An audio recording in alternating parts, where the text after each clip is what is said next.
আসসালামু আলাইকুম প্রিয় লিসেনার্স, আশা করছি আপনারা সবাই ভালো আছেন। রাত প্রায় 11টা বাজে। এমনই একটি সময় আপনাদের মাঝে আবারও হাজির হলাম একটি লোমহর্ষক ভয়ঙ্কর ঘটনা নিয়ে। আশা করি আজকের এই ঘটনাটি আপনাদের মাঝে একটা ভয়াবহতার রূপ নেবে। তাই অনুরোধ থাকবে আজকের এই ঘটনাটি কোনো রকম স্কিপ না করে পুরোটা শোনার চেষ্টা করুন। আমি আশা করি আজকের ঘটনাটি আপনাদের কাছে অনেক ভালো লাগবে। চলুন এবার দেরি না করে আমরা আমাদের সেই ভয়ঙ্কর ঘটনাতে চলে যাই। লিসেনার্স, এই মুহূর্তে আপনাদের মাঝে আমি যে স্টোরিটি শেয়ার করব, সেই স্টোরিটি একটি পৌরাণিক ঘটনা। উক্ত ঘটনাটির ঘটনাস্থল হচ্ছে সিলেট জেলার হাকালুকি হাওর জুড়ে। এই হাকালুকি হাওর জুড়ে আগেকার মানুষ দেখে থাকতো যে এই হাওরের আশপাশ দিয়ে অনেক পরীর মতো কিছু মানুষ বিশেষ তারা হাঁটাচলা করত। অনেক মানুষ ওই রাস্তার সাইডে অনেক কিছু দেখতেও পেত। খুব ভয়ানকভাবে এগুলো রাস্তার মধ্যে বিচরণ করে থাকতো। এগুলো মানুষ দেখার পর অনেক মানুষ ওখানে ভয়ে যেত না, এবং অনেক মানুষই ওখানে খুব বাজেভাবে আহত নিহত, অনেক মানুষের সঙ্গে অনেক খারাপ ঘটনা ঘটে গিয়েছে। এই ঘটনাটি থেকে আপনাদের মাঝে একটি বিশেষ ঘটনা নিয়ে এসেছি। ঘটনাটি যখন ঘটে যায় তখনকার সময়কাল হচ্ছে 1991 সাল। আমরা জানি যে তখনকার সময়ে বাংলাদেশে বিদ্যুৎ ছিল না, বেশ অন্ধকার আচ্ছন্ন ছিল পুরোটা বাংলাদেশ। তখন স্বাধীনতার পরপর যখন ওই বিদ্যুৎ নিয়ে কাজ করা হচ্ছিল, তখন মানুষের ঘরে এখনও বিদ্যুৎ আসেনি। মানুষ কপিবাতি বা ল্যাম্প এরকম কিছু ব্যবহার করতো, আগুন দ্বারা তারা চলাফেরা করত। তখন ওই হাকালুকি হাওরের পাশে একজন জেলের বাড়ি ছিল, যে জেলেটা প্রতিদিন ওই হাকালুকি হাওর থেকে মাছ মারতো এবং ওই মাছগুলো নিয়ে সে বাজারে বিক্রি করে থাকতো। তখন সে প্রতিদিন ওই মাছ মারতো, মাছ মেরে নিয়ে বাজারে বিক্রি করতো। তার সঙ্গে প্রতিদিন ওই পৌরাণিক ঘটনাগুলো ঘটতো। সে দেখতে পেত যে ওই হাওরের পাশ দিয়ে রমণীর মতো কিছু একটা বসে থাকে, এমনকি তাকে ডাকাডাকিও করে, এরকমটা সে দেখতে পায়। এরকম ঘটনাগুলো যখন তার সঙ্গে ঘটে সে তখন খুব ভয় পেত। তার ওখান দিয়ে রাত্রিবেলা তো যেতই না, এবং দিনের বেলা ওখানে মাছ মারতে যেত। তো তার এক গ্রাম রাত্রিবেলা যেতেই হতো ওখানে। তার কারণ হচ্ছে ওই রাত্রিবেলা যদি সে জাল না পাতে ওই হাওরে, তারপর কিন্তু সকালবেলা সে ওখানে মাছ পাবে না। এর কারণে সে ওখানে রাত্রিবেলা যেতে হবে। প্রতিদিনের মতো সে ওখানে যায় তার জালগুলো নিয়ে সে জাল টানা শুরু করে দেয়। জাল পাততে থাকে আস্তে আস্তে করে। যখন ওই হাওরের মাঝখানে চলে যায় সে নৌকা নিয়ে, তখনই দেখতে পায় যে তার নৌকার পিছনে কেউ একজন বসে আছে। কিন্তু অবাক করার বিষয় ছিল যে সে নৌকা নিয়ে একাই গিয়েছিল। অনুমান করতে পারে যে নৌকার পিছনে কেউ একজন বসে আছে। নৌকাটা আস্তে আস্তে হেলাচ্ছে দুলাচ্ছে। এটা সে অনুভব করতে পেরে সে এক নজর পিছন দিকে তাকালো। তাকে দেখতে পারে যে নৌকাতে কেউ নেই। মনের ভুল ভেবে সে আবারও জাল পাতা শুরু করে এবং লাঠি দ্বারা ওই জালগুলো বেঁধে দিচ্ছে। তার কাছে এই ঘটনাটা আবারও মনে হলো যে নৌকার পিছনে কেউ একজন বসে আছে। আবারও তাকালো, কিছু পায়নি। লাস্ট যখন সে জালগুলো সবগুলো পেতে দিল হাওরে, যখন সে বাড়ির দিকে রওনা দিবে, তখন পিছন দিকে ঘুরে দেখতে পারে যে এখানে একজন মহিলা বসে আছে। দেখে সে একটু ভয় পায় এবং ভয় পেয়ে ওখানে বসে পড়ে নৌকাতে। আস্তে করে ডাক দিয়ে বলেন যে, আপনি কে? মহিলাটি কোনো শব্দ করে না। কয়েকবার জিজ্ঞেস করার পর মহিলাটি বলে উঠল যে, আমাকে চিনবেন না, আপনি আমাকে সাইডে নামিয়ে দিয়ে আসেন।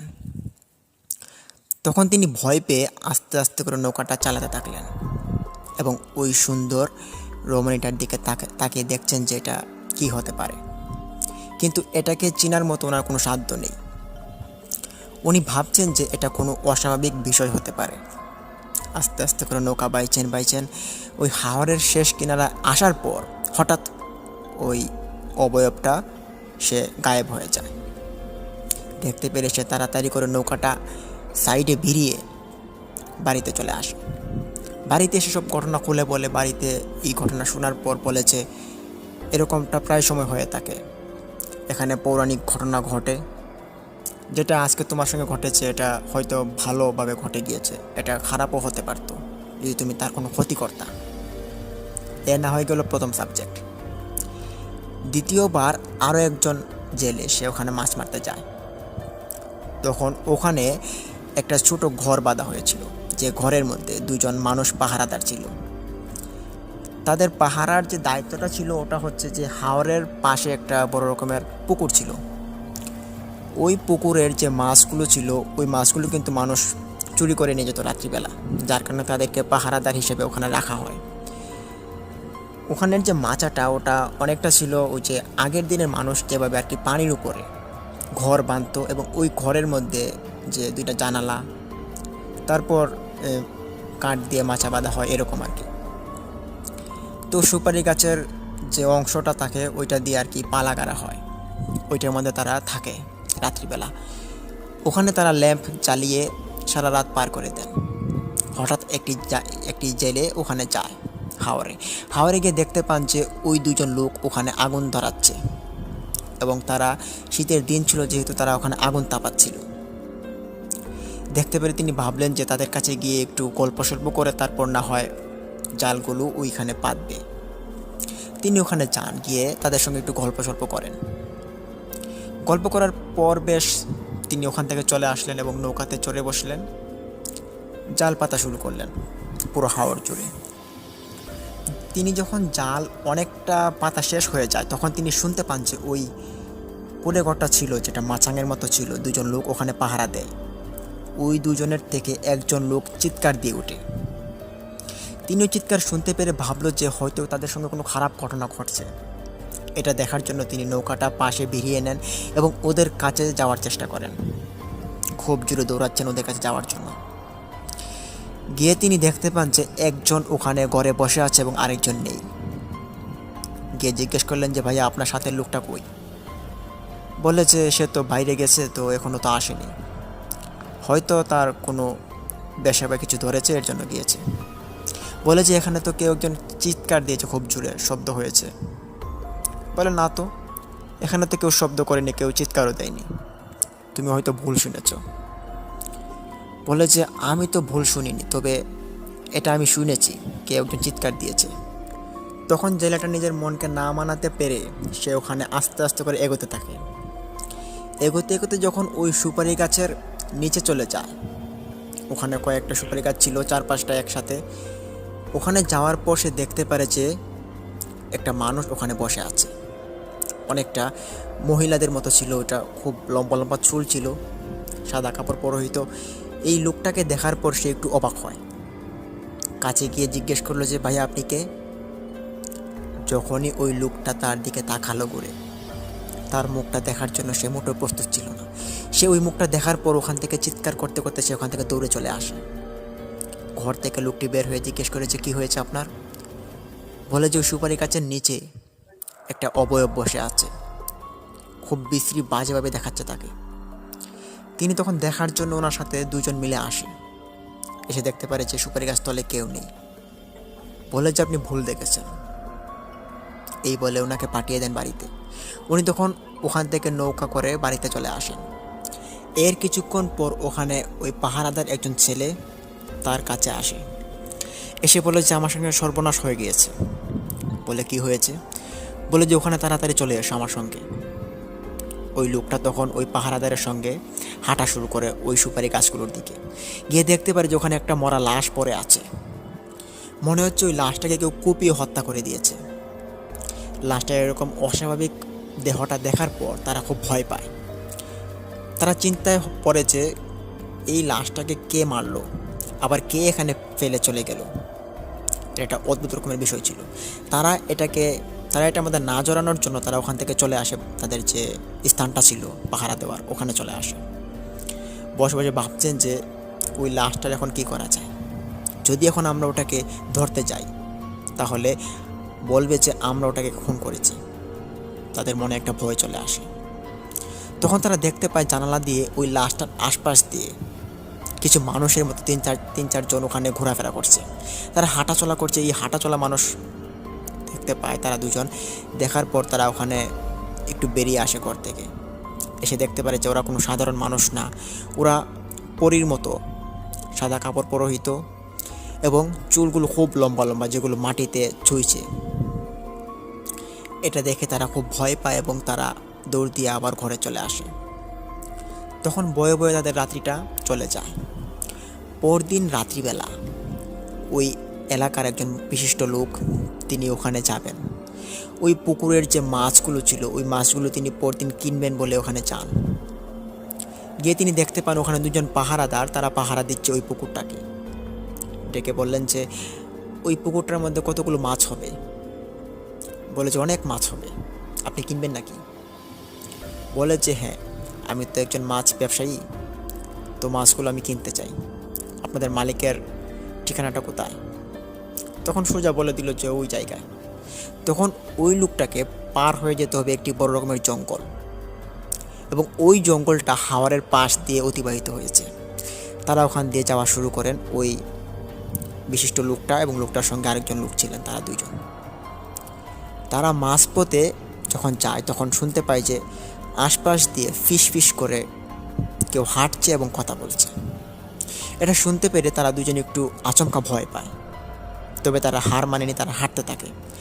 হাঁটতে হাঁটতে যখন জঙ্গলটার শেষ পর্যায়ে চলে যায় তখনই তারা দেখতে পায় যে পিছন থেকে তাদের কেউ কেউ ধাওয়া করেছে খুব জোরে। মনে হচ্ছে কেউ তাদেরকে চিড়ে খেয়ে নিবে এরকম আর কি। তখন তারা একটু দাঁড়িয়ে পিছনে মানে খুঁজতে থাকে যে কি হচ্ছে, এটা কেই বা তাদেরকে এভাবে ধাওয়া করছে। তারা তখন খুঁজতে খুঁজতে কিছু পায় না, তবে এই যে শব্দটা, আওয়াজটা, এটা কিন্তু তারা ঠিকই শুনতে পারছে। এটা শুনতে পেরে তারা অনেকটা ভয় পায়, তাদের সারা শরীর ঘাম ধরে যায়। তখন এই ভয় মনটা নিয়ে তারা জুড়ে দৌড়াতে থাকে। দৌড়তে দৌড়তে যখন ওই হাওরের শেষ কিনারে চলে যায় তখন তাদের মনে হয় যে তারা উল্টো পথে চলে এসেছে। তখন পাশের লোকটা বলে উঠেছে, উস্তাদ আপনি তো উল্টো পথে চলে এসেছেন, আমাদের যাওয়ার দরকার ছিল ওই পথ দিয়ে, কিন্তু আমরা ভুলবশত ভয়ের কারণে আমরা এখান দিয়ে চলে এসেছি। এখন এখানে তো ওই হাওরের শেষ মাথা, তখন আমরা কি করব? তখন ওই লোকটা তিনি চিন্তিত হয়ে পড়েন। উস্তাদ চিন্তিত হয়ে বলেন যে আমরা তো এই হাওরের শেষ মাথা চলে এসেছি এবং এই হাওরের শেষ মাথায় অনেক খারাপ ঘটনা ঘটে যায়, কিন্তু আমরা তো রাত্রিবেলা এখানে চলে এসেছি, আমাদের সঙ্গে নিশ্চয়ই কোনো খারাপ ঘটনা ঘটতে চলেছে, এখান থেকে তাড়াতাড়ি চলে আয়। ওই উস্তাদ তখন ওই ছেলেটাকে নিয়ে তিনি সোজা সঠিক পথ দিয়ে হাঁটা শুরু করেন। হাঁটতে হাঁটতে যখন উনি এক পাশে চলে যান, যেটা হচ্ছে ওই যে হাওরের মধ্যবর্তী স্থানে তিনি চলে আসেন, তখন তিনি দেখতে পান যে হাওরের যে পানিগুলো ছিল ওগুলো খুব ছোটো ছোটো ঢেউ উঠছে। ঢেউগুলো ছিল খুব অস্বাভাবিক ভয়ঙ্কর ঢেউ। ঢেউয়ের সঙ্গে ভেসে আসছে মৃত মানুষের কান্নার মতো একটা আওয়াজ। দেখতে খুব ভয়ঙ্কর দেখাচ্ছিল এটা। ওনারা এটা কানে নেয়নি, তারা পাত্তা না দিয়ে তারা ওখান থেকে হাঁটা শুরু করেন। হাঁটতে হাঁটতে তারা ওখান থেকে অনেকটা পথ এগিয়ে আসেন এবং সঠিক পথ দিয়ে তারা অতিবাহিত হয়। যখন তারা আগের মতো ওই চৌরাস্তার মধ্যে এসে পড়ে, জঙ্গলের ভিতর আর কি, ওই জঙ্গলটা ছিল একটা চৌরাস্তা বিশিষ্ট। চৌরাস্তায় আসার পর তারা ওখানে আবারও এলোমেলো হয়ে পড়ে। তারা দেখতে পারে যে তাদের মাথা মানে চরকিয়ে উঠছে, তাদের মাথা ঘোরাচ্ছে, কোন পথ দিয়ে যাবে কোন পথ দিয়ে না যাবে এটা তারা বুঝতে পারছিল না। তখন পাশে থাকা ছেলেটি বলল যে আমরা চলেন এদিকে যাই, কেননা আমরা এখান দিয়ে আসছি, ডানে দিয়ে আসছি, এখন আমরা উত্তর দিয়ে যাই। তখন বলল যে হ্যাঁ ঠিক আছে চলো আমরা উত্তর দিয়ে যাই। তখন এটাই ছিল কিন্তু সঠিক পথ। তারা হাঁটা শুরু করলেন। হাঁটতে হাঁটতে অনেকটা দূর যাওয়ার পর তারা দেখতে পান যে একটা মানুষের লাশের মতো রাস্তার মাঝখানে পড়ে আছে এবং কেউ এটাকে চিবিয়ে চিবিয়ে খাচ্ছে। বিষয়টা খুব ভয়ঙ্কর দেখাচ্ছিল তাদের কাছে। তারা তখন আস্তে আস্তে করে হেঁটে হেঁটে ওটার কাছে যাওয়ার চেষ্টা করে। যখনই কাছে গেল দেখতে পারে যে একটা কঙ্কাল, ওই কঙ্কালটা একটা মৃত মানুষকে চিবিয়ে চিবিয়ে খাচ্ছে। অদ্ভুত রকমের বিষয়, খুব ভয়ঙ্কর বাজে একটা বিষয়। তারা দেখতে পেরে অনেক ভয় পায় এবং পাশে থাকা ছেলেটি সে চিৎকার শুরু করে দেয়। তখন ওই উস্তাদ তিনি করলেন যেটা, ওই যে কঙ্কালটা ছিল ওটার ওপর তিনি কিছু মন্ত্র প্রয়োগ করলেন। তিনি বেশ মন্ত্র জানতেন। উনি আগেকার যে তান্ত্রিকরা ছিল তাদের কাছ থেকে তিনি অনেক কিছু শিখে নিয়েছিলেন। উনি মন্ত্রগুলো ওখানে প্রয়োগ করলেন, কিন্তু শেষমেশ কোনো কাজ হলো না। ওই কঙ্কাল আকৃতির পিশাচটা ওদের দিকে এগিয়ে আসছে খুব ভয়ঙ্করভাবে। ওরা তখন কিছু করতে না পেরে তারা পিছন দিকে দৌড়াতে থাকে, কিন্তু দৌড়েই বা যাবে কদ্দূর? সামনে দিয়ে যাচ্ছেন, সামনে দিয়ে দেখতে পাচ্ছেন যে 4-5টা কঙ্কাল সামনে দিয়ে দাঁড় করানো। আশপাশ দিয়ে জঙ্গলের একটা আঁশ পড়ে গিয়েছে, তাই তারা আশপাশ দিয়ে যেতে পারবে না। তখন একটা কঙ্কাল যেদিকে ছিল, যে মৃত লাশটা, ওদিকে আবারও তারা কামব্যাক করে। ওই কঙ্কালের নিকট যখন আসে কঙ্কাল, তখন ওই রাস্তার মধ্যে শুয়ে পড়ে। তাদের তখন সাধ্যে কুলাচ্ছিল না যে তারা ওই রাস্তার উপর দিয়ে, তাদের উপর দিয়ে তারা চলে যাবে। তখন তারা ওখানে দাঁড়িয়ে খুব জোরে জোরে চিল্লাতে থাকে, কাঁদতে থাকে, কিন্তু ওখানে কোনো মানুষ যে এসে তাদেরকে সাহায্য করবে এটা কিন্তু নয়। এখানে কোনো মানুষ নেই। এত ঘন একটা জঙ্গলের ভিতরে, ভয়ঙ্কর একটা পৌরাণিক জঙ্গল, এই জঙ্গলের ভিতরে যদি কোনো মানুষ থাকে তাহলে এটা খুব খারাপ একটা বিষয়। এখানে কোনো ঘর বসতি নেই, মানুষ থাকবেই বা কেন? পরবর্তীতে যখন দেখতে পাচ্ছেন যে এই কঙ্কালগুলো তাদের পিছু ছাড়ছে না, তখন ওনারা ওই লাশটার নিকট চলে যায়। গিয়ে দেখতে পারে যে লাশের যে অংশ বিশেষগুলো, যে হাতের বডির মধ্যে যে গোস্তটা থাকে, তারপর ওই পায়ে যে গোস্তটা থাকে, এবং হাতের যে চামড়াগুলো, ওগুলো খসে খসে সে খেয়ে নিয়েছে, এরকম একটা অবস্থা, খুব বাজে অবস্থা। এটা দেখতে পেরে তারা দুইজন খুব ভয় পেয়ে ওখানে দৌড় শুরু করে। তখন দেখতে পান যে গাছের উপর কঙ্কাল আকৃতির কিছু একটা বসে আছে, ওখানে কিছু একটা বসে আছে, পিছন থেকে তাদেরকে কেউ ডাকছে। সব মিলে যেন এটা একটা প্যারানর্মাল বিষয় হিসেবে দাঁড়িয়েছে। এদের জীবনে এরকম কোনো ঘটনা ঘটেনি যেটার সম্মুখীন আজকে তারা হয়েছে।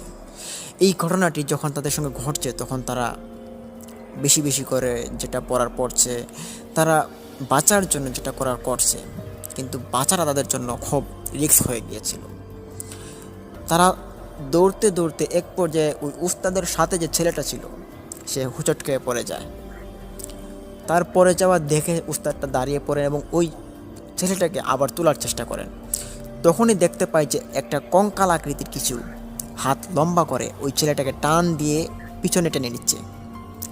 খুব ভয়ঙ্কর দেখাচ্ছিল কঙ্কালটাকে। তিনি তখন ওই কঙ্কালটা থেকে ছাড়ানোর জন্য খুব জোরে টানছেন, কিন্তু না, ওই কঙ্কালের শক্তির কাছে ওই উস্তাদের শক্তি কোনো কাজে আসছে না।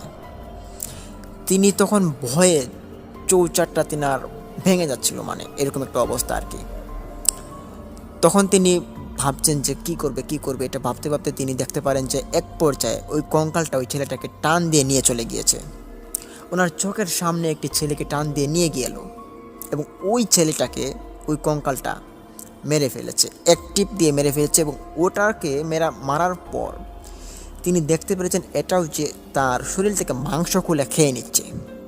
খুব বাজে অবস্থা একটা। তিনি ওখান থেকে দৌড়ে পালিয়ে তিনি বেঁচে যান। পরদিন যখন সকালবেলা ওই ছেলের বাবাকে গিয়ে সব কিছু খুলে বলেন, গ্রামবাসীদেরকে খুলে বলেন, তারা সবাই আসেন ওটা দেখার জন্য।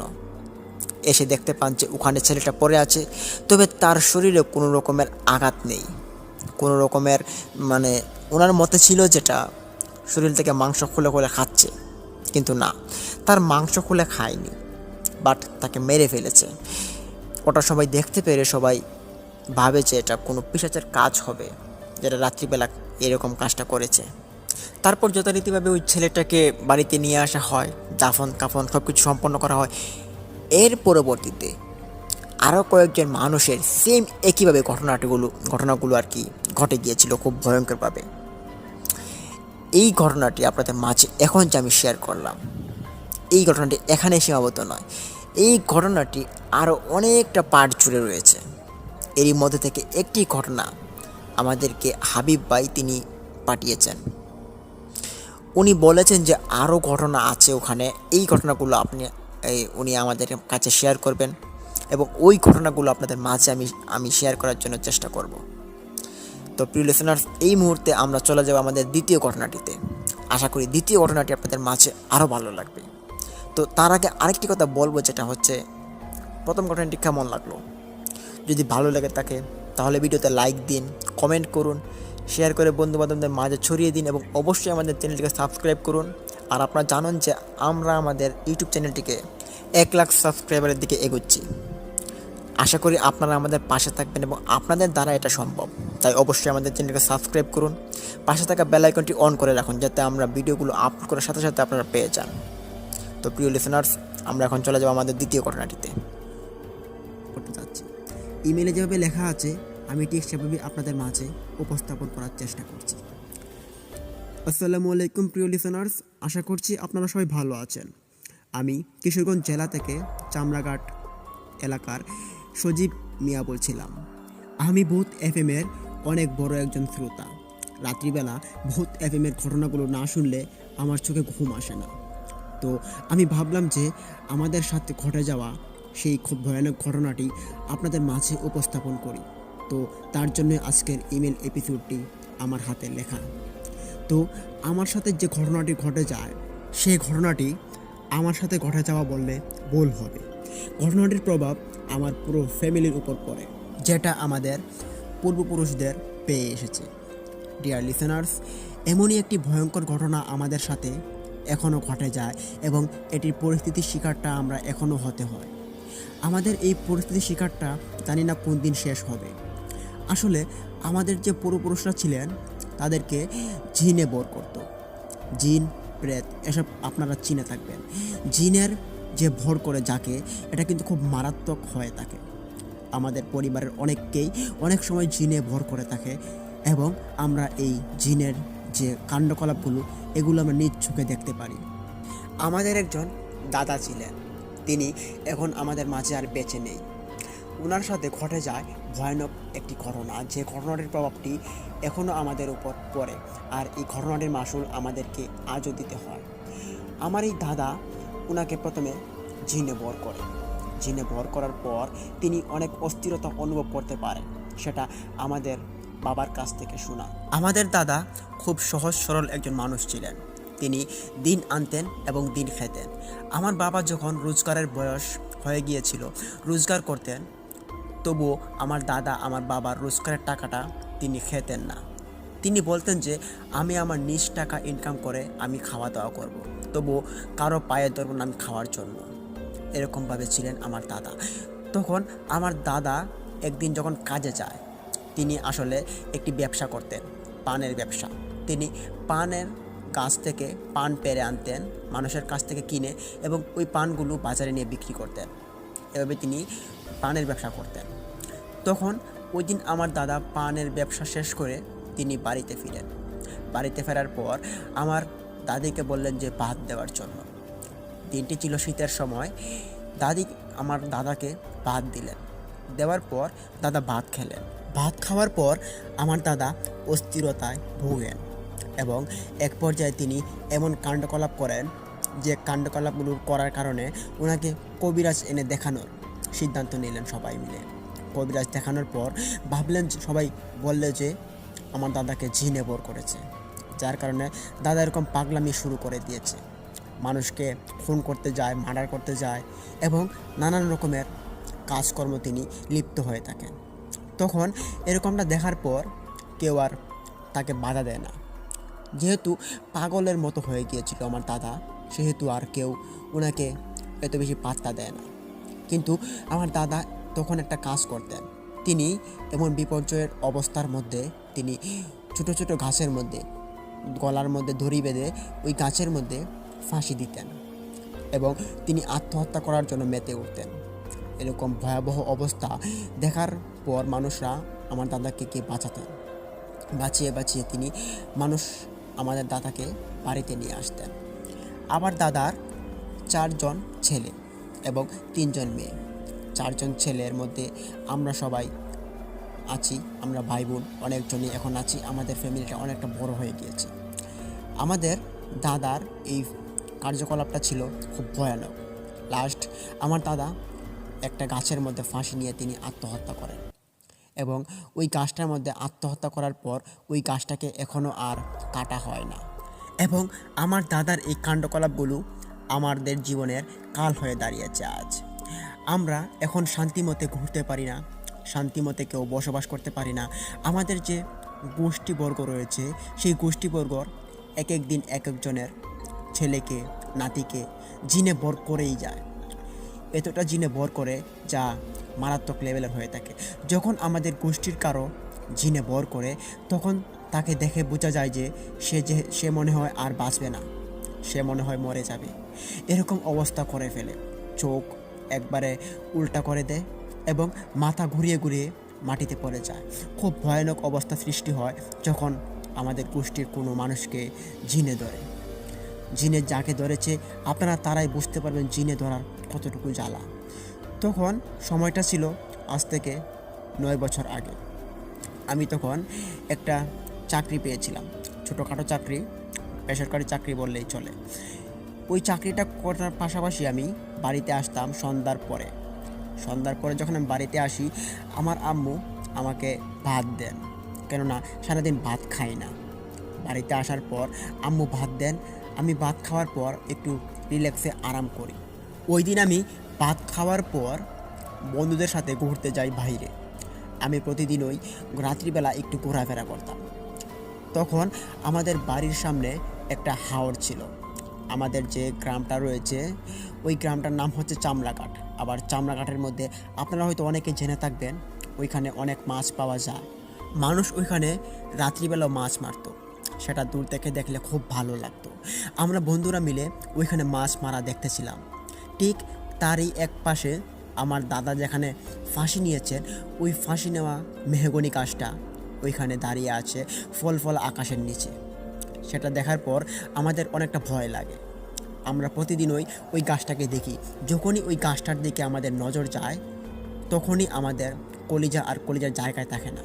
আমরা খুব ভয় পাই ওই গাছটাকে, কেননা ওই গাছটা আজকে আমাদের গোষ্ঠীর জন্য কাল হয়ে দাঁড়িয়েছে। আমার দাদা আত্মহত্যা না করলে হয়তো আমাদের সাথে আজকে এরকম ঘটনা ঘটতো না। তখন ওই গাছটার দিকে আমি একটু নজর যায়। ওই গাছটার মধ্যে আমি দেখতে পাই যে গাছের ভিতরে কিছু একটা ঘোরাফেরা করছে। সে ছিল লাল বর্ণের আগুনের মতো, ওইটা গাছের চারিপাশ দিয়ে ঘুরছে। তখন আমার সাথে যে 3জন বন্ধু ছিল তাদেরকে আমি জিজ্ঞেস করলাম, বন্ধু দেখো তো ওই গাছের মধ্যে কিছু একটা ঘোরাফেরা করছে, তোমাদের চোখে কি এটা পড়ছে? তখন তারা বলল, কই না তো, আমরা তো দেখতে পারছি না, তুই কি দেখিস উল্টা পাল্টা? তখন আমি বললাম যে হ্যাঁ বন্ধু, ওই গাছের মধ্যে আগুনের লক্ষার মতো দেখ এখনও ঘোরাফেরা করছে। কিন্তু আফসোসের বিষয় ছিল যে আমার বন্ধুরা একটাও ওই জিনিসটাকে দেখেনি। তারা না দেখতে পেয়ে আমাকে পাগল বলে যে তুই মনে হয় পাগল হয়ে গিয়েছিস সজীব, তোর মনে হয় মাথা ঠিক নেই। তখনই তাদের কথাবার্তা শোনার পর আমার মাথাটা একটু ঘুরিয়ে যায়। আমি তখন তাদের সামনে ওইখানে রাস্তার মধ্যে অজ্ঞান হয়ে পড়ে যাই।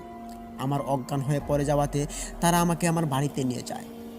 একটু পর যখন জ্ঞান ফিরে আমি তখন বিছানা থেকে লাফ দিয়ে উঠি। ওঠার পর আমি জিজ্ঞেস করি যে আমার কি হয়েছে? তখন তারা বলল যে তোমার জ্ঞান হারিয়ে গিয়েছে, তুমি রাস্তার মধ্যে পড়ে গিয়েছো কিছু একটা দেখার পর। কি দেখেছো আমাদেরকে বলো তো? তখন আমি খুলে বললাম যে দাদা যে গাছের মধ্যে ফাঁসি নিয়েছে, এই গাছটা তো এখনও অনেক পুরনো আছে, ওই গাছের মধ্যে আমি দেখতে পেলাম কিছু একটা ঘোরাফেরা করছে। তখন আমার কথা আমার আম্মু এবং আমার বন্ধুরা শুনেন, কিন্তু শোনার পর তারা আমার কথার কোনো পাত্তা দিল না। কেননা ওই সময়টার মধ্যে আমাদের গোষ্ঠীবর্গের মধ্যে প্রায় 3 বছরের মধ্যে কাউকে জিনে ভর করেনি। তখন আমার কথা কেউ বিশ্বাস করে না করাতে বলল যে তোর হয়তো মনের ভুল হবে, এখন শুয়ে পড়। কিন্তু এই শুয়াটা আমার ওই দিনের জন্য কাল হয়ে দাঁড়িয়েছিল। আমি যখন আম্মু আমার মাথায় হাত বুলিয়ে দিচ্ছিল আমি আস্তে আস্তে করে চোখটা লেগে আসছিল, আমি ঘুমিয়ে যাই। ঘুমন্ত অবস্থায় যখন সবাই আমার পাশ থেকে চলে যায় আমি ঘরের ভিতরে উঠে পড়ি। ঘর থেকে ওঠার পর আমি আমাদের ঘরের যে দরজাটা ছিল ওই দরজাটা আমি লক করে দিই এবং আমাদের ঘরের ভিতরে আর কেউই ছিল না, আমি শুধু একা ছিলাম। তখন আমার মনের ভিতরে কীরকম একটা প্যারা ঢুকে। প্যারাটা ছিল আত্মহত্যা করার প্যারাটা যখন আমার ভিতরে ঢুকে পড়ে আমি ভাবতেছি যে আমাকে যে কোনো উপায়ে মরতে হবে, আমাকে মরতেই হবে। তখন আমি আমার ঘর থেকে একটা ওড়না নিলাম, উনাটা নেওয়ার পর আমি আমাদের যে ঘরের ফ্যানটা আছে পাখা, ওই পাখার মধ্যে উনাটা ঝুলিয়ে দিলাম, ঝুলিয়ে দিয়ে আমার গলায় বেঁধে দিলাম। তবে আফসোসের বিষয় ছিল আমি তখন আত্মহত্যা যে করলে নিচে একটা চেয়ার দিতে হয়, সেই চেয়ারটা আমি দিতে ভুলে যাই। তখন আমি ওই চেয়ারটা দেইনি এবং আমি আত্মহত্যা করতে পারছিলাম না। কিন্তু আমার মনে যাচ্ছিল যে আমি যে কোনো উপায়ে আমার আত্মহত্যা করে মারা যেতে হবে, যে কোনো উপায়ে ইমিডিয়েটলি মারা যেতে হবে। তখন এরকম চিন্তাভাবনা আমার মাথা থেকে পড়ছিলই না। আর বাইরে ঘরের ভিতরে আমি বাইরে মানুষ আমাকে ডাকাডাকি করছে, তারা খুব অস্থির হয়ে পড়ছে আমার ঘরের ভিতরে এরকম অবস্থা দেখে। জানালা ছিল খুব ছোট, ওই জানালা থেকে সবাই উকি দিয়ে দেখছে আমাকে। আমি ওইখানে আত্মহত্যা করার জন্য রেডি হচ্ছিলাম। তখন সবাই কি কোনো কিছু না ভেবে আমার ঘরের দরজাটা ভেঙে দেয়, ভেঙে দিয়ে আমাকে ওই ফ্যানের থেকে উনাটা ছাড়িয়ে দেয় এবং আমাকে নামিয়ে দেয়। নামিয়ে বলল যে, সজীব তুই কি পাগল হয়ে গিয়েছিস নাকি? কী করতে যাচ্ছিস তুই? এটা তাড়াতাড়ি নেমে আয়, আর তুই এরকম করছিস কেন? তখন আমি তাদেরকে কোনো একটা কথা বলবো, আমি সেটা দিশ পাচ্ছিলাম না। আমি ভাবছিলাম যে আমাকে তোমরা কেন লামালে, আমি আত্মহত্যা করব, আমি মারা যাব। আমার এরকম কথাবার্তা শোনার পর আমার আব্বু বলে উঠলো, একে হয়তো আমার আব্বার যে জিনটা ছিল সেই জিনটা হয়তো ভর করে নিয়েছে, তাকে আমাদের চোখে চোখে রাখতে হবে, না হলে কোন দিন আত্মহত্যা করে মারা যাবে বলা যাবে না। তখন আমাকে সবাই চোখ চোখ করে রাখে, কিন্তু আমার মনের ভিতরে অনেকটা প্যারা ঢুকে যায়, আমাকে আত্মহত্যা করে মরতে হবে। খুব ভয়ানক একটা প্যারা ছিল। তখন আমি যেখানেই যাই আমার সাথে সাথে মানুষ যায়, আর আমি যেখানেই যাই আমার আত্মহত্যা করার মতো কোনো পজিশন পেলেই আমি ওইখানে লাফ দেওয়ার জন্য চেষ্টা করি। যখন আমি নদীর ঘাটে যাই, নদীর ঘাটে গিয়ে আমি নদীতে ঝাঁপ মারার চেষ্টা করি। আমি নদীতে দুই একবার ঝাঁপও দিয়ে দিই, তবে পিছনে মানুষ থাকার কারণে আমাকে বাঁচিয়ে নেয়। এভাবে আমার সাথে ভয়ঙ্কর কিছু দিন অতিবাহিত হয়। আমার খুব অবস্থা সিরিয়াস হয়ে পড়ে, শরীরের অবস্থা খুব নার্ভাস হয়ে পড়ে আমার। তখন আমার আব্বু কোনো এক কবিরাজ এনে আমাকে তিনি ঠিকঠাক করালেন। আমার কাছ থেকে না হয় জিনটা চিরতরে বিদায় নিল, তবে আমার যে গোষ্ঠীবর্গ রয়েছে তাদের কাছ থেকে যে বিদায় নেবে তার কি গ্যারান্টি রয়েছে?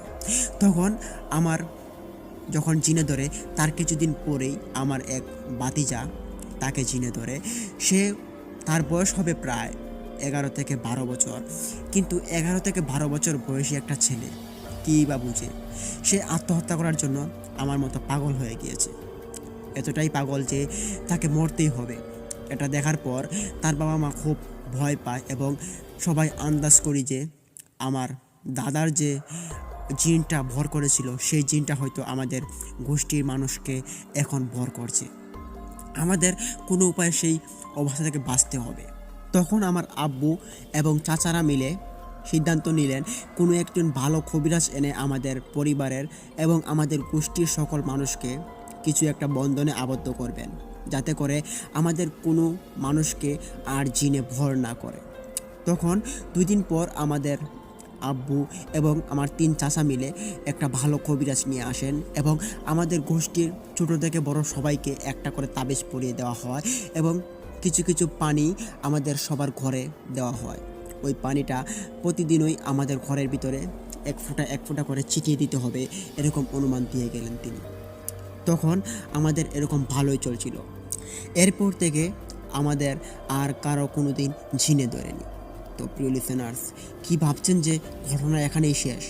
না, ঘটনা যে আরও অনেক কিছু ঘটার বাকি এবং এই ঘটনার পরিস্থিতির শিকার যে আমরা এখনও হয়ে আছি। তখন 2 বছর অতিবাহিত হওয়ার পর আমাদের এক চাচাতো ভাইয়ের 2টা ছেলে হয়। ছেলেগুলো ছিল যমজ। ওই 2 ছেলেগুলোকে নিয়ে ঘটে যায় আরও একটি বিরল কাহিনী। সেই যমজ 2টা ছেলে ছিল খুব সুন্দর এবং দেখতে খুব কিউট ছিল। এই বাচ্চাগুলোকে নিয়ে এমন একটি ঘটনা ঘটে যায়, যেই ঘটনাগুলোর প্রভাবে আমাদের পুরো গোষ্ঠীবর্গটা একবারে শোকাহত হয়ে পড়েন।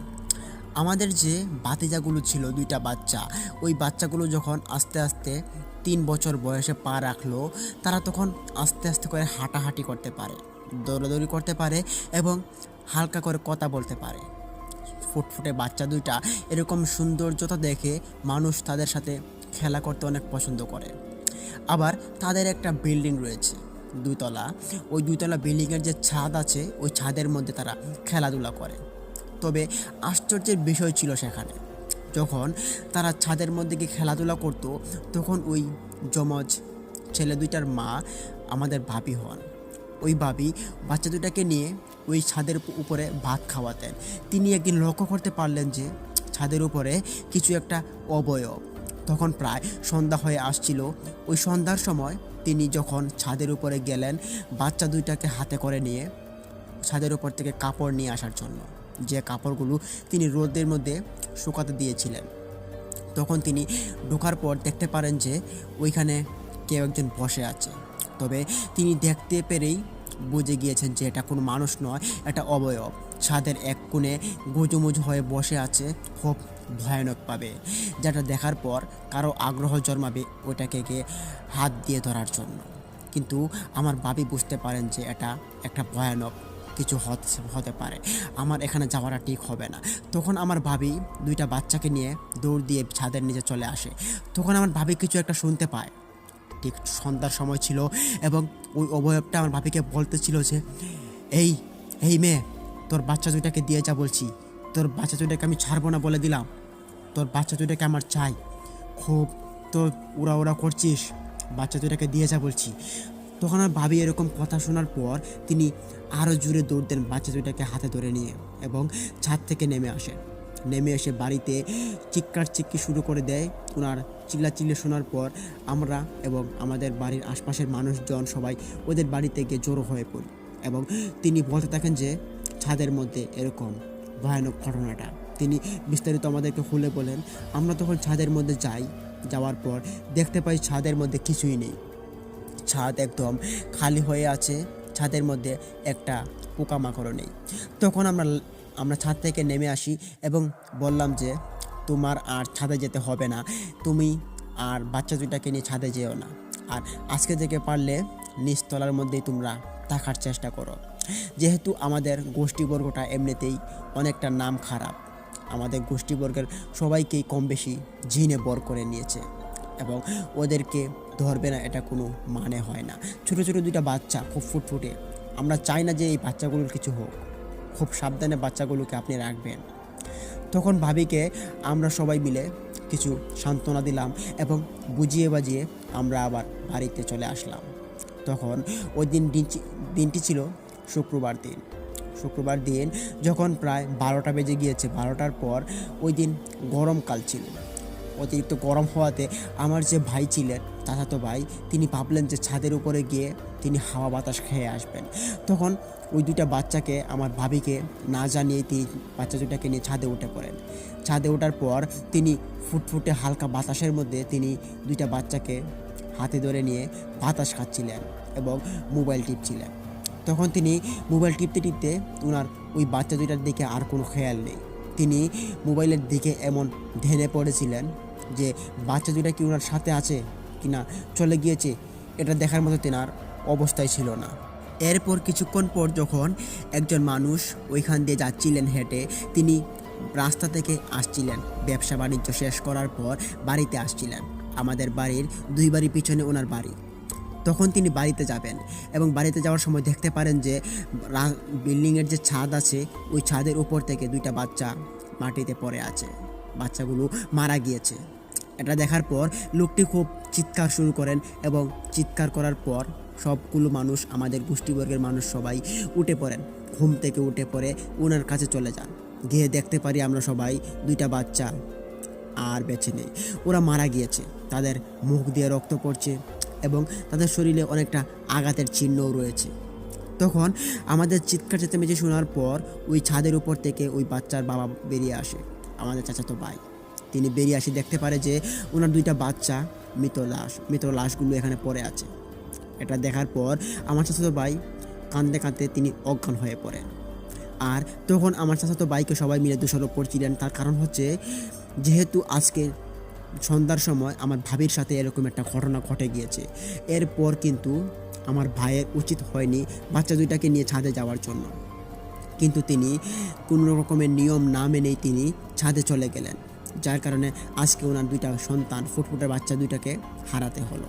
তখন আমার দুই চাচাতো ভাইকে সবাই মিলে উল্টাপাল্টা বাজে মন্তব্য করছেন, আর করার কথাই ছিল, কেননা ওনার জন্য আজকে ফুটফুটে দুইটা বাচ্চা আজকে দুনিয়া ছাড়া হয়ে গিয়েছে।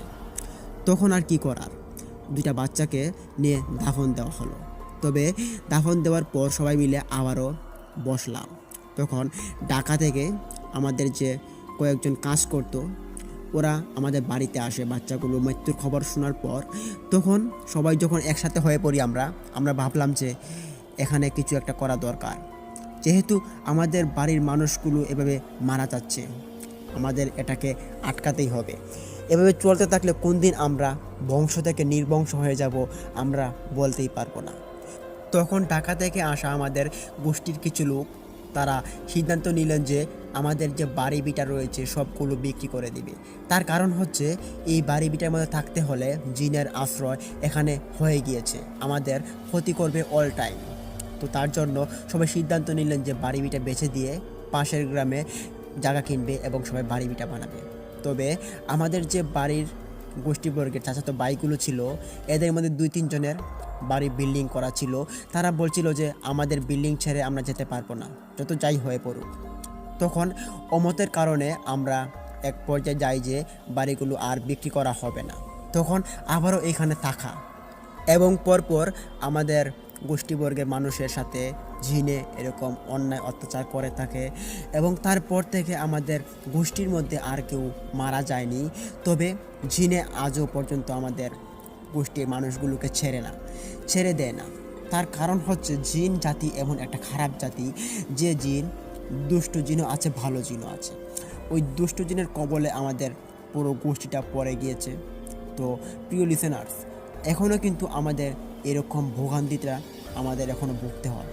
তো এই ছিল আজকের আমার ইমেল এপিসোডের ঘটনাটি ভালো লাগলে কমেন্টে বলে যাবেন, আর আমাদের জন্য সবাই দোয়া করবেন যেন আমরা এই জিন থেকে অনেক তাড়াতাড়ি মুক্তি পেতে পারি এবং আমাদের পুরো ফ্যামিলিটা পুরো গোষ্ঠীবর্গটা যেন আমরা বেঁচে যেতে পারি।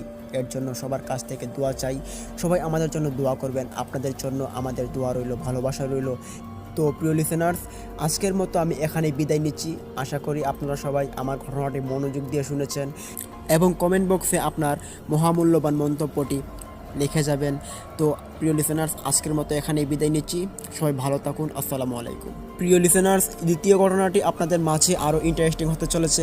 আপনারা যারা এই পর্যন্ত ধৈর্য সহকারে শুনেছেন ঘটনাটি, আপনারা এখন আসল রহস্যটা এই দ্বিতীয় ঘটনাটির মধ্যে এমন একটি সৌন্দর্যের একটা মুহূর্ত আপনারা পাবেন, যেটি শোনার পর আপনাদের অনেকটা ভালো লাগবে এবং শেষ মুহূর্তটা অনেকটা ভালো হবে আমি আশা করি। এবং প্রিয় লিসেনার্স, আমি কোনো রকম দেরি না করেই দ্বিতীয় ঘটনাটি শুরু করে যাচ্ছি। ডিয়ার লিসেনার্স, আপনি একটু ভাবুন তো, আপনি একটা ইটকলায় কাজ করেন এবং বাড়িতে আসলেন কিছুদিন পর ছুটিতে। ওই ছুটিতে আসার পর আপনি একটা তেঁতুল গাছে গিয়ে তেঁতুল খাওয়ার জন্য আপনি উঠে পড়লেন এবং ওই তেঁতুল গাছ থেকে আপনাকে কেউ একজন ধাক্কা দিয়ে ফেলে দিল। এরপর থেকেই আপনার জীবনের প্রথম আপনার অন্যরকম অনুভূতি হতে থাকলো। তখন আপনি কি করবেন, আপনি কি ভাববেন? হ্যাঁ প্রিয় লিসেনার্স, এরকমই একটি ভয়ঙ্কর ঘটনা আপনাদের মাঝে করতে যাচ্ছি। যে ঘটনাটি ঘটে যায় আমাদের মানিক ভাইয়ের সাথে। আমাদের মানিক ভাই অত্যন্ত সহজ সরল একজন মানুষ। তিনি ইটকলায় কাজ করেন শীতের বেলায় এবং গরমের সময় তিনি ধান ক্ষেত চাষ করেন। শীতের সিজনের মধ্যেও তিনি কিছু কিছু ধান ক্ষেত চাষ করেন। তবে গরমের যে সিজনটা আসে তখন তিনি চাষটা বেশি করেন, কেননা তখন ওনার ইটকলার কাজ নেই। তো প্রিয় লিসেনার্স, তিনি আজ থেকে প্রায় 9 বছর আগে ইটকলায় কাজ নেন। তিনি কন্ট্রাক্টে কাজ করেন। ওনারা কাজ করে যে তাদের কাজের ধরনটা ছিল এমন যে 6 মাস কাজ করবে, তারা একবারে কন্ট্রাক্টে টাকা নিয়ে নেবে, 70,000 80,000 টাকা করে নিয়ে নেয় এবং 6 মাস কি 7 মাস তারা ওইখানে কাজ করে তাদের দিন কাটিয়ে দেয়। তো প্রিয় লিসেনার্স, ওই মানিক ভাই তিনি এরকম একজন লোক ছিলেন, খুব ভালো মনের মানুষ। তিনি ইটকলায় কাজ করতেন, মাঝে মধ্যে তিনি ছুটিতে বাড়িতে আসতেন। খুব ভালো মনের মানুষ হওয়াতে আমাদের সঙ্গেও তিনি খুব ভালো করে মেলামেশা করতেন, চলাফেরা হাসি ঠাট্টা সব কিছু তিনি করতেন, ঠিকঠাক ছিল। তবে একদিন তিনি অন্যরকম একটু মোড় ঘুরিয়ে নেন। তিনি বাড়িতে আসেন, আসার পর ওনার স্ত্রী বললেন যে আমাদের পুরান বাড়িতে একটা তেঁতুল গাছ আছে, ওই তেঁতুল গাছটা থেকে আপনি তেঁতুল পাড়ে নিয়ে আসেন। তখন ওনার স্ত্রীর কথা শোনার পর তিনি তেঁতুল কাছে গেলেন তেঁতুল পাড়ার জন্য, এবং তিনি গেলেন একা একা গেলেন। ওনার সাথে একটা মেয়ে ছিল, ওনার মেয়ে বয়স প্রায় 5 থেকে 6 বছর হবে। ওই মেয়েটাকে সাথে করে নিয়ে তেঁতুল গাছের নিচে চলে গেল। যাওয়ার পর তিনি তেঁতুল গাছে উঠলেন লাফিয়ে লাফিয়ে। ওঠার পর মানিক ভাই আস্তে আস্তে করে তেঁতুল পাড়ছিলেন। তেঁতুল পেরে প্রায় ব্যাগটা একবারে ভরে দিয়েছেন। এতটাই ভরেছে তিনি আর ওই ব্যাগটাকে তুলে নিতে পারছে না। তখন ওই ব্যাগটা মানিক ভাইয়ের কোমর থেকে ছিঁড়ে পড়ে যায়। ছিঁড়ে পড়ে যাওয়ার পর মানিক ভাই দেখতে পারে যে তেঁতুলগুলো সব মাটিতে ছড়িয়ে ছিটিয়ে গিয়েছে। এতটাই ছড়িয়ে ছিটিয়েছে যে এগুলো খুব কাদার মধ্যে কিছুটি পড়েছে এবং কিছুগুলো মাটির উপরে আছে। তখন মানিক ভাই খুব দ্রুত নামার চেষ্টা করে। তিনি নামার জন্য এতটাই দ্রুত করে ফেলেন, যার কারণে তিনি তেঁতুল গাছের ওপর থেকে সোজা একবারে মাটিতে পড়ে যান। মাটিতে পড়ে যাওয়ার পর মানিক ভাইয়ের কোমরের হাড় একটা ভেঙে যায়। তিনি মাটিতে হাড় ভেঙে যাওয়াতে তিনি খুব জোরে জোরে চিৎকার করতে থাকে, এবং ওনার চিৎকার শোনার পর মানুষ এসে জড়ো হয়। জড়ো হওয়ার পর দেখতে পান যে মানিক ভাইয়ের কোমরের হাড় একটা ভেঙে গিয়েছে এবং ওনার পিঠের পিছনে একটা হাড়ের সাদা অংশ দেখা যাচ্ছে। তখন সবাই ভাবলো যে মানিক ভাইয়ের খুব বড় রকমের অসুবিধা হয়ে গিয়েছে, তাড়াতাড়ি হাসপাতাল নিয়ে যেতে হবে। এরপর মানিক ভাইকে হাসপাতাল নিয়ে যাওয়া হয়। মানিক ভাইকে হাসপাতাল নিয়ে যাওয়ার পর হাসপাতালে যখন ওনাকে শুয়ে দেওয়া হয় বেডের মধ্যে, তখন মানিক ভাইয়ের স্ত্রী দেখতে পান মানিক ভাইয়ের পিঠের মধ্যে কিছু একটা হাতের ছাপ রয়েছে, যে হাতের ছাপটা খুব ভয়ানক দেখাচ্ছিল। মানিক ভাইয়ের স্ত্রী এটা দেখার পর তিনি খুব ভয় পায় এবং মানিক ভাইকে ডেকে বললেন যে আপনার পিছনে যে হাতের ছাপটা এটা কিসের? তখন মানিক ভাই বললেন যে আমি তো বুঝতে পারছি না, তবে আমার সারা শরীর খুব ব্যথা করছে এখন। তারপর মানিক ভাইয়ের স্ত্রী আর কোনো রকম কথা বললেন না। তিনি ওনার স্বামীকে রিল্যাক্স হতে দিলেন এবং তিনি চিন্তা করতে থাকেন যে অন্য মানুষকে নিয়ে। বললেন যে আমার স্বামীর পিঠের মধ্যে পিছনে একটা হাতের ছাপ, যেটা কিনা খুব ভয়ানক দেখাচ্ছে, একটা পিশাচের হাতের ছাপের মতো কালো রঙের। এটা খুব ভয়ানক, কোনো কারণ তো অবশ্যই আছে। তিনি আজকে তেঁতুল গাছে উঠেছেন এবং ওই তেঁতুল গাছ থেকে পরে ওনার হাড়ের একটা অংশ ভেঙে দেন, ওনার কোমরের হাড়টি। তো তিনি কিন্তু পড়ে গিয়েছেন, এটা কিন্তু এমনিতেই পড়ে যায়নি। ঠিক দুপুরবেলা তিনি যখন প্রায় 12টা বাজে, তখন তিনি তেঁতুল গাছের মধ্যে উঠেছিলেন। আর তখন তেঁতুল গাছের মধ্যে কিন্তু জিন, প্রেত এবং নানান রকমের উল্টাপাল্টা জিনিস ওইখানে বসে থাকে। আবার তেঁতুল গাছের মধ্যে এরকমটা বসে থাকার কাহিনীটা অহরহ ঘটে যায়। কিন্তু মানিক ভাই ওই সময় কিন্তু ওই তেঁতুল গাছের মধ্যে গিয়ে উঠে পড়েন এবং তিনি বিপদে পড়েন। তখন মানিক ভাইকে বাড়িতে নিয়ে আসা হয়। তখন আস্তে আস্তে মানিক ভাই সুস্থ হয়ে ওঠেন। তো প্রিয় লিসেনার্স, কী ভাবছেন? মানিক ভাই সুস্থ হওয়া যাওয়াটা কি, এটা কি ঘটনা এখানে শেষ হয়ে যাবে? না, ঘটনা যে এখন শুরু হতে চলেছে। ঘটনার মূল ইন্টারেস্টিং জায়গাটা আপনাদের মাঝে এখন উন্মোচিত হতে চলেছে। তো ধৈর্য সহকারে আপনারা শুনুন, অনেকটা কিছু বুঝতে পারবেন। মানিক ভাইকে যখন বাড়িতে নিয়ে আসা হয়, তখন তিনি অন্যরকম একটা শক্তি পেয়ে যান। ওনার চোখে নানান রকমের জিনিস ধরা পড়ে, তিনি দেখতে পান অনেক কিছু, তবে তিনি হাঁটতে পারছেন না। ওনার ঘরের ভিতরে যদি কোনো কিছু প্রবেশ করত, তাহলে উনি বুঝতে পারতেন যে কিছু একটা ঘরে প্রবেশ করেছে। হয়তো আপনারা হয়তো জেনে থাকবেন যে বুবা নামক একটি প্রেত রয়েছে, যেটা আমাদের অনেকের ঘরেই এটা প্রবেশ করে থাকে। ওই বুবাটা যখন মানিক ভাইয়ের ঘরের ভিতরে প্রবেশ করতো, তখন তিনি বুঝতে পারতেন এবং বলতেন যে ঘরের ভিতরে কেউ কি প্রবেশ করেছে। তিনি পাগলের মতো হয়ে যেতেন এবং কথাবার্তা বলতেন। মানিক ভাইয়ের এরকম কথাবার্তা শোনার পর অনেকেই অনেকটা ভয় পেত এবং অনেকটা উন্মোচিত হতো, কেননা অহরহ মানুষের মধ্যে তিনি কীরকম একজন মানুষ হয়ে উঠলেন, যার কারণে তিনি সব রকম জিনিস দেখতে পান এবং ওইগুলো যে দেখতে পান এগুলো কিন্তু খুব সত্য ছিল, যা প্রমাণিত হয়েছিল। এই বিষয়টি আপনারা বুঝতে পারবেন। এবং এরই মধ্যে আরও একটি মানিক ভাইয়ের বিষয়ে কথা বলবো, যে মানিক ভাই যখন তিনি 1 বছর অতিবাহিত করেন ওনার কোমর ভাঙা অবস্থা নিয়ে, তখন তিনি যখন সুস্থ হয়ে পড়েন, তখন রাস্তার মধ্যে একটু করে হাঁটাচলা করতে পারেন এবং তিনি বেশি একটা হাঁটাচলা করতে পারতেন না। কোমরের যে হাড়টা ভেঙেছিল সেটা খুব মারাত্মকভাবে ভেঙেছিল। তখন তিনি মানুষের সাথে উল্টাপাল্টা কথাবার্তা বলতেন, তবে ওনার কথার মধ্যে কোনো লাইন কাট ছিল না, তবে লাইন কাট ছিল, তবে সেটা মানুষ বুঝতে পারতো না ওনার কোনো কথাই। তখন মানুষ ওনাকে ট্রোল করতো, ওনাকে পাগল বলে ডাকতো, বলতো পাগলা মানিক, পাগলা মানিক, পাগলা মানিক বলতে বলতে মানুষ সবাই ওনাকে এক নামে বানিয়ে ফেললো যে পাগলা মানিক। দেখলেই মানুষ ডাক দিত পাগলা মানিক, পাগলা মানিক, পাগলা মানিক। ওনাকে বলতে বলতে ওনার যে ছেলে মেয়ে ছিল ওদেরকেও মানুষ সবাই বলতো যে পাগলা মানিকের ছেলে, পাগলা মানিকের মেয়ে। তখন মানিক ভাই খুব হতাশ এবং হতভম্ব। তার কারণ হচ্ছে মানিক ভাইয়ের যতটুকু সূক্ষ্ম জ্ঞান ছিল সেই জ্ঞানে তিনি পাগলের কোনো কাতারেই পড়ে না, তবে ওনার যে উল্টাপাল্টা লক্ষণ তিনি দেখতে পান সেইটা কিন্তু মানুষের কাছে একটা পাগলের আখ্যা দিতে বাধ্য করেছে। কিন্তু মানিক ভাইয়ের যে এই কথাবার্তাগুলোর চালচলন সেগুলো একদিন প্রকাশ পায়। সেটা বলতে গেলে আজকে যেতে হবে আজকে থেকে 6 বছর আগের ঘটনাটিতে। 6 বছর আগে মানিক ভাই একটি রাস্তার মধ্যে পাশে বসে আছেন, তবে তিনি কোনো দোকানের সামনে বসতে পারতেন না। সবাই ওনাকে পাগল বলে খেপাতো এবং তিনি রাস্তার মধ্যেই তিনি বেশিরভাগ বসে থাকতেন। এবং যে রাস্তাটার মধ্যে তিনি বসে থাকতেন সেই রাস্তার সাইডে একটা টমটম নামক একটি গাড়ি, ওই গাড়ি রাখা হতো। ওই গাড়ির উপরেও তিনি কিছুক্ষণ বসে থাকতো, আমরা দেখতে পেতাম। তখন ওই মানিক ভাই ওইখানে বসে বসে কিছু একটা চিন্তা করত এবং হাতের মধ্যে কি একটা জানি নাড়াচাড়া করত, অবশ্য পাগলের মতোই কিছুটা ছিল। তখন ওইখান দিয়ে রাস্তা দিয়ে একটা ছেলে এবং একটা মেয়ে যাচ্ছিল হোন্ডার দিয়ে। তখন ওইখানে পাগলা মানিক ভাইয়ের কাছে কিছু মানুষ জড়ো হয়। জড়ো হওয়ার পর সবাই ওনাকে খেপাতে থাকে এবং ওনার সাথে মজা করতে থাকে।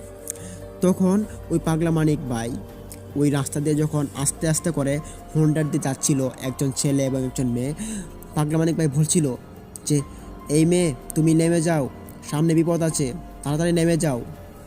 তবে মানিক ভাইয়ের এরকম কথাবার্তা শোনার পর সবাই ওনাকে নিয়ে ট্রোল করতে থাকে, বলতে থাকে যে মেয়েকে দেখার পর মানিক ভাইয়ের আর সহ্য হলো না, পাগলের করে পাগল, এরকমভাবে সবাই মানিক ভাইকে ট্রোল করতে থাকে। তখন মানিক ভাইয়ের কথা কেউ কানে নেয়নি। তবে 1 মিনিট পর যখন রাস্তাটার একটা কিনারায় চলে যায় ওই হোন্ডার, তখন ওই মেয়েটা কিছু একটা হোঁচটকে গাড়িটা পড়ে যায়। গাড়ি পড়ার সাথে সাথেই ওই মেয়েটাও পড়ে যায় রাস্তার মধ্যে। মেয়েটা পড়ার পর ওই মেয়েটা একবারে অবস্থা নার্ভাস হয়ে পড়ে, তার নাক মুখ দিয়ে রক্ত এবং শরীর দিয়ে নানান রকমের উল্টা এই রক্ত, হাত পা কেটে গিয়েছে, ছিলে গিয়েছে, এরকম অবস্থা হয়ে গিয়েছে। এটা দেখার পর সবাই মিলে ওই মেয়ে এবং ছেলের কাছে চলে যায় এবং তাদেরকে গিয়ে তুলে দেওয়া হয়। তখন সবাই ভাবতে থাকে যে মানিক ভাই এটা কী বলেছে, মানিক ভাই তো ওই মেয়েটাকে না করেছিল, বলছিল যে তার সামনে বিপদ আছে। আসলে তো কথা তো ঠিক হয়ে গিয়েছে, মিলে গিয়েছে, যাই তো মানিক ভাইয়ের কাছে। তখন সবাই মিলে মানিক ভাইয়ের কাছে আসে। আসার পর জিজ্ঞেস করলো যে মানিক ভাই আপনি বলুন, কীভাবে আপনি জানতে পারলেন যে এই মেয়েটি এভাবে বিপদ হবে? তখন মানিক ভাই বললেন যে আমি দেখতে পেলাম যে ওই মেয়েটির পিছনে কিছু একটা উড়ে উড়ে যাচ্ছে। তখন আমি এটা দেখার পর আমি বললাম যে মেয়েটা দাঁড়াও। তখন মানুষ বলতে থাকে যে আপনি তো পাগলের মতো, তাহলে আপনি অত সুন্দর করে কথা বিক্রয় বলেন। তখন মানিক ভাই বললেন যে আমি পাগল না, বুঝছো। এটা বলার পর তিনি একটা ঝাড়ি দিয়ে তিনি চলে যাচ্ছেন। ওনার যাওয়াটা দেখার পর অনেকেই হেসে দেয়, পাগলের মতো কাহিনী করে তিনি যাচ্ছেন চলে। তখন তিনি বাড়িতে চলে আসেন এবং বাড়িতে আসার পর তিনি কোনো এক বিষয় নিয়ে চিৎকার চেঁচামেচি করছেন, যেটা আমাদের বাড়ি থেকে শোনা যাচ্ছিল। তখন আমরা এবং অনেকেই ওই বাড়িতে চলে যাই, মানিক ভাইয়ের বাড়িতে গিয়ে দেখতে পাই যে মানিক ভাই চিৎকার চেঁচামেচিতে লিপ্ত আছেন। তিনি ওনার স্ত্রীর সঙ্গে কিছু একটা কারণবশত ঝগড়া লাগে এবং ওই ঝগড়ার পর তিনি ওনার স্ত্রীকে অনেকটা গালিগালাজ করে। তখন মানিক ভাইয়ের পাগলের মতো এরকম কথাবার্তা, এরই মধ্যে এত সুন্দর বুঝদারের একটা কাহিনী, এটা অনেককে ভাবায়। তখন সবাই মিলে মানিক ভাইকে সান্ত্বনা দিলেন, বললেন যে আপনার স্ত্রী ভুল করেছে, যেহেতু আর ভুল করবে না, আপনি ওনাকে মাফ করে দিন, আর এবার চিৎকার চেঁচামেচি করবেন না, মানুষ খারাপ বলবে। মানুষ বুঝিয়ে দেওয়ার পর মানিক ভাই বুঝলেন। বোঝার পর তিনি ঘরে চলে গেলেন। তবে ওই দিন রাতে ঘটে যায় আরও একটি বিরল কাহিনী, যে কাহিনীটি রীতিমতো আমাদের এলাকার সবাইকেই অবাক করতে বাধ্য করেছে। তার কারণ হচ্ছে ওই রাত্রিবেলা যখন প্রায় 1টা বেজে গিয়েছে, তখন আমাদের গ্রামের সকল মানুষই কিন্তু কম বেশি ঘুমিয়ে গিয়েছে, প্রায় ঘুমানোর কথাই। কেননা আমাদের যে গ্রামটা আছে ওই গ্রামটা মানুষ সহজেই ঘুমিয়ে পড়ে 9টা 10টা বাজতেই। তখন মানিক ভাই রাস্তা দিয়ে যাচ্ছিলেন, আমাদের বাড়ির পিছন দিক দিয়ে যাচ্ছিলেন, কেউ একজন অনুভব করতে পারে এবং এটা সকালবেলা আমরা জানতে পারি। তবে রাত্রিবেলার ঘটনাটা আপনাদের মাঝে শেয়ার করি। রাত্রিবেলা যখন মানিক ভাই ঘর থেকে বের হয়ে যান, তখন তো ওনার উদ্দেশ্য ছিল যে কোনো একটা খারাপ কিছু। ওনার স্ত্রীকে তিনি বলে বের হন যে, এই আমি এখন যাচ্ছি এক জায়গায়, আমার সাথে যাবি কি?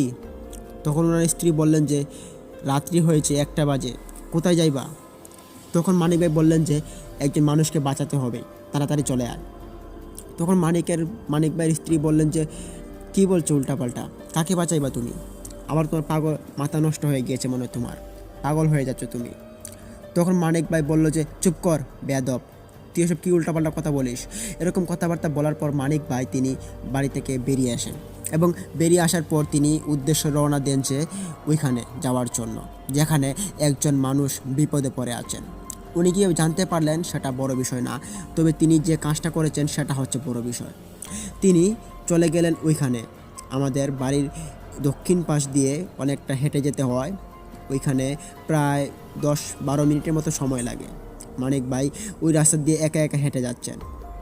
হেঁটে যাওয়ার পর মানিক ভাই যখন একটা শ্মশানে চলে যান, এবং ওই শ্মশানটা ছিল হিন্দুদের ওইখানে লাশ পোড়ানো হতো, এবং ওই লাশ পোড়ানোর পাশে একটা বাউন্ডারি ছিল। ওই বাউন্ডারির মধ্যে কিছু কিছু মেহগনি গাছ ছিল। ওই গাছগুলো এমন অবস্থায় ঝুলন্ত আছে যে ওই গাছগুলোর মধ্যে সহজেই কেউ আত্মহত্যা করতে পারবে, যেমন কেউ ফাঁসি দিতে পারবে। তখন ওইখানে একটি মেয়ে ফাঁসি দিতে যায়।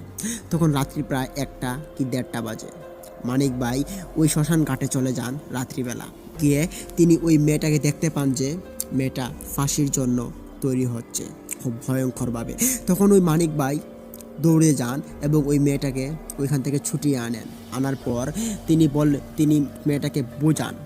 তখন মানিক ভাইয়ের এরকম কথাবার্তা শোনার পর ওইখানে একটা ঘর ছিল, যে ঘরটাতে 3-4 জন মানুষ বসবাস করত। ওই মানুষগুলো বেরিয়ে আসার পর দেখতে পান যে মানিক ভাইয়ের সাথে একটি মেয়ে, এবং ওই মেয়েটার হাতে ফাঁসি দেওয়ার একটি দড়ি, যে দড়িটা দিয়ে মেয়েটি আত্মহত্যা করতে যাবে। তখন মানুষগুলো বেরিয়ে এসে দেখতে পারে মানিক ভাই এবং মানিক ভাইয়ের সাথে ওই মেয়েটা। জিজ্ঞেস করার পর মানিক ভাই বললেন যে, আমি এসেছি ওই মেয়েটাকে বাঁচাতে। তখন মেয়েটাকে জিজ্ঞেস করা হলো যে, এই মেয়ে, তুমি এখানে কি করতে এসেছো? মেয়েটা তখন খুলে বলল যে তার কাহিনী। মেয়েটা বলছে যে, আমার খুব খারাপ লাগছে, আমার খুব ভালো লাগছে না, আমার ভিতরটা জ্বালাতস করছে। আমার বয়ফ্রেন্ড আমাকে ছেড়ে চলে গেছে, তার আজকে অন্য একটা মেয়ের সাথে বিয়ে হবে, আমি সেটা মানতে পারবো না, আমি আত্মহত্যা করে মারা যাব। তখন ওইখানে থাকা মানুষগুলো মেয়েটাকে একটা চড় দিলেন।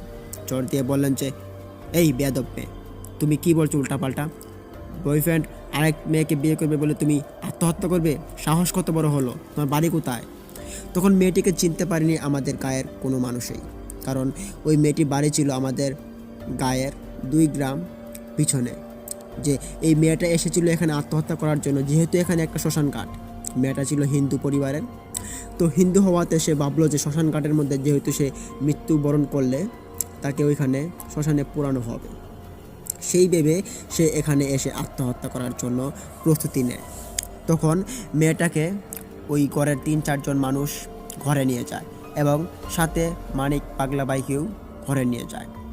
যাওয়ার পর মানুষকে ডাকাডাকি করা হয়, প্রায় রাত্রিবেলা 2টা-3টা বেজে যায়, এবং বাড়ির সাথে মেম্বারের বাড়িও ছিল, মেম্বারকে ডাক দেওয়া হয়। ডাক দিয়ে আনার পর মেম্বার দেখেই চিনতে পারেন যে এটা লিটন মিয়ার মেয়ে। লিটন মিয়ার মেয়েকে দেখতে পেরে বললেন যে, এই তুমি লিটন মিয়ার মেয়ে না? তখন মেয়েটা বলল যে, জি। তখন বলল যে, তুমি এত রাত করে এখানে কি করো? তখন মেয়েটা সব কিছু খুলে বলার পর মেম্বার ওই লিটন মিয়াকে ফোন করলেন। ফোন করার পর লিটন মিয়া তাড়াতাড়ি করে চলে আসলেন। আসার পর দেখতে পান যে ওনার মেয়ে আত্মহত্যাকারীর মতো বসে আছেন। তখন ওনার মেয়েকে 2-3টা চড় দিয়ে বাড়িতে নিয়ে যান। এরই মধ্যে সকালবেলা জানাজানি হয় যখন মানিক ভাইয়ের কারণে একটি মেয়ে বেঁচে গিয়েছে। তখন মানিক ভাইয়ের সঙ্গে সবাই দেখা করার জন্য আবারও ফিরে আসে, ছুটে আসে।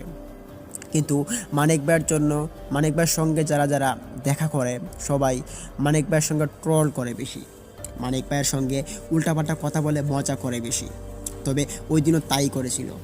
তবে যাই হোক, মানিক ভাই খুব ভালো মানুষ ছিল। তারপর মানিক ভাই 3-4 দিন পর, যেহেতু একটা ঘটনা ঘটে গিয়েছে মানিক ভাইয়ের সাথে, যে ঘটনাটি মানিক ভাইয়ের কাল হয়ে দাঁড়িয়েছে, তো মানিক ভাই 3-4 দিন পর সিদ্ধান্ত নেন যে ওনার যে একটা জায়গা রয়েছে, একটা জমি রয়েছে, ওই জমিটার মধ্যে একটা বড় রকমের গাঁথা রয়েছে।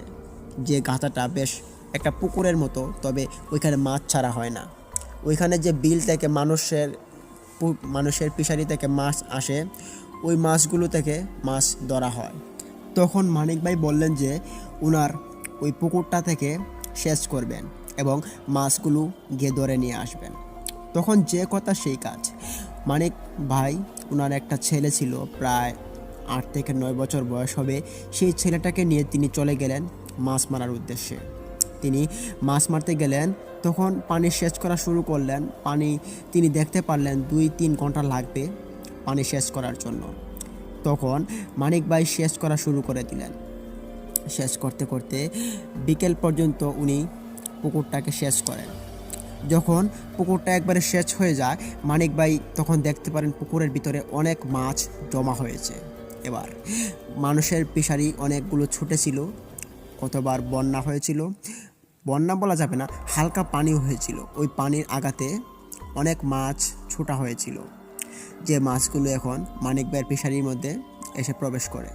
এবং মানিক ভাই ওই মাছগুলোকে খাবার দিয়ে রেখেছিল, যার কারণে মাছগুলো ওই ফিশারির মধ্যে থেকে গিয়েছিল। আর এখন পানি কমার পর মানিক ভাই মাছগুলোকে ধরতে পারবেন। তখন মানিক ভাই মাছগুলো ধরবেন এবং তিনি দেখতে পান যে এত মাছ। তখন ওনার ছেলেকে বললেন যে এই তুই যা তো বাড়িতে গিয়ে বল যে তোর মাকে আসতে, তোর মাকে বলবি একটা বড় ড্যাগ এবং বালতি নিয়ে আসার জন্য।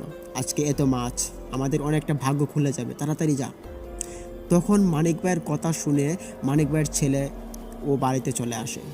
এসে সে চিল্লাতে থাকে যে আম্মু আম্মু অনেক মাছ ধরা পড়েছে, তাড়াতাড়ি চলো। তখন আমরাও কিন্তু মাছ মারার জন্য পাগল ছিলাম, একটু অন্যরকম ছিলাম।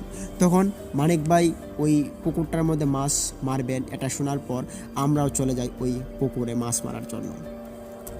আমরা গিয়ে দেখতে পারি মানিক ভাই সেচ করছেন প্রায় শেষের দিকে। মানিক ভাই পানি সেচ করতে করতে আমরা দেখতে পারি যে ফিশারির ভিতরে অনেক মাছ জড়ো হয়ে আছে, মাগুর মাছ, টাকি মাছ, তারপরে অনেক রকমের বড় জাতের মাছও ওখানে রয়েছে, যেটা খুব কিলবিল করছে। এবং মানিক ভাই আমাদেরকে বলছে যে দেখো আমার পুকুরে আছে কত মাছ জড়ো হয়েছে। এবং মানুষ তখন মানিক ভাইকে ট্রোল করছে, বলছে যে মানিক পাগলার ফিশারিতে অনেক মাছ হয়েছে দেখা যাচ্ছে। তখন মানিক ভাই বললেন যে সব মাছ আমি মারবো, কাউকে মারার জন্য দিব না। তখন অনেক মানুষ ওইখান থেকে চলে যায়, তবে 8-10 জন মানুষ ওইখানে বসে থাকে। এরই মধ্যে আমরাও বসে থাকি, আমার সাথে বন্ধুবান্ধবরা ছিল। আমরা দেখতে থাকি যে মানিক ভাইয়ের মাছ মারার দৃশ্যটা। তখন মানিক ভাই সবগুলো মাছ মারতে মারতে যখন তিনি মাছ ধরা শুরু করেন, বালতি ভরে, ব্যাগ ভরে এবং সাথে থাকা 2টা ব্যাগও ভরে যায়। তখন মানিক ভাই সিদ্ধান্ত নিলেন যে মাছগুলোকে বাড়িতে নিয়ে চলে আসবে, বাড়িতে দিয়ে তারপর আবার লাইট নিয়ে আসবে এবং ওই লাইট দিয়ে আজকে এসার পর্যন্ত তিনি মাছ ধরবেন। তখন আমরা বাড়িতে চলে আসি সন্ধ্যা হয়ে যাওয়াতে, আর তিনি আমাদের সাথে বাড়িতে আসেন এবং এক ড্যাগ 1 বালতি মাছ তিনি বাড়িতে রেখে আবার ওইখানে চলে যান ওই ড্যাগ এবং বালতি নিয়ে। যাওয়ার পর তিনি মাছ ধরতে থাকেন। তখন ওনার সাথে এমন একটি কাহিনী ঘটে যায় যেটা আমরা কোনোদিন আশা করিনি। ওনার সাথে খুব খারাপ একটি ঘটনা ঘটে গিয়েছিল।